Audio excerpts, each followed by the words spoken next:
स्त्रियों से जुड़ी बात है। जिसको बेटियां बहुत हो गई हैं और बेटा चाहता है वो सुनेगा। आप सब सुनिएगा, सबके काम की बात। देखिए हमारा शास्त्र कितना साइंटिफिक है। ये बातें लाखों साल पहले लिख दी गई थी।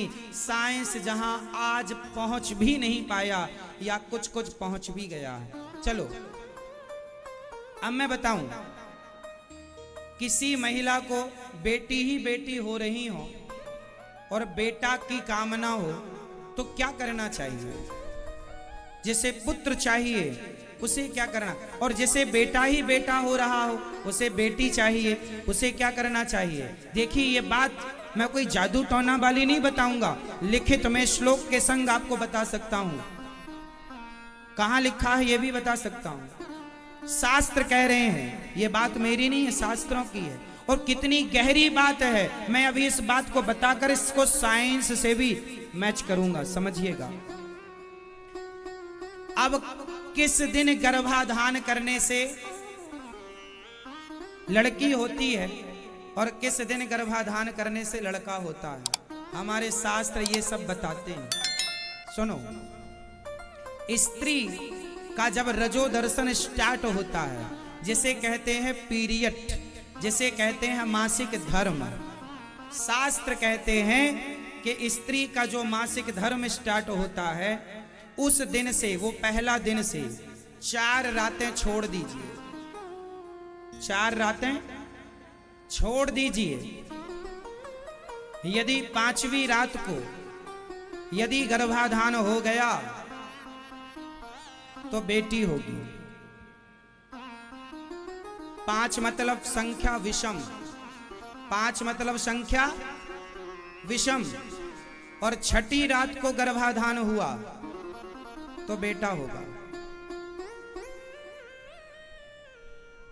सम संख्या में गर्भाधान ये शुरू कब होगा? जिस दिन महिला का टाइम स्टार्ट हुआ है, पीरियड, उस दिन से पहली रात, दूसरी रात, तीसरी रात, चौथी रात छोड़ के 5वीं रात गर्भाधान हुआ तो बेटी, 6ठी रात हुआ बेटा, 7वीं रात हुआ बेटी, 8वीं रात हुआ बेटा, 9वीं रात हुआ बेटी, 10वीं रात हुआ बेटा, 11वीं रात हुआ बेटी, 12वीं रात हुआ बेटा, सिर्फ 12।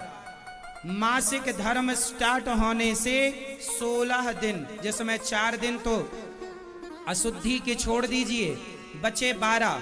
इन 12 दिन में ही संतान उत्पन्न होने का विशेष समय होता है। ऐसा हम नहीं, शास्त्र कह रहे हैं। अब देखिए शास्त्र ये सम संख्या में लड़का और विषम संख्या में, समझ लो काम आएगा भविष्य में। सम संख्या में गर्भाधान क्या देगा? बेटा। और विषम संख्या में गर्भाधान क्या देगा? बेटी। ये तो रही बात। अब मैं इसको साइंस से जोड़ता हूं। साइंस कितनी गहरी है समझिएगा। लड़की, स्त्रियां जब मासिक धर्म से 4 दिन बाद जब वो बाहर निकलती हैं, अर्थात जब वो उनका मासिक धर्म समाप्त होता, उसके बाद जो पहला दिन होता, जैसे 4 दिन स्त्री शुद्ध हो गई और 5वां दिन, पहले 5वां दिन है, उस दिन उसके शरीर में वह तत्व तैयार होंगे जिससे पुरुष का संयोग होने से कन्या ही जन्म लेगी।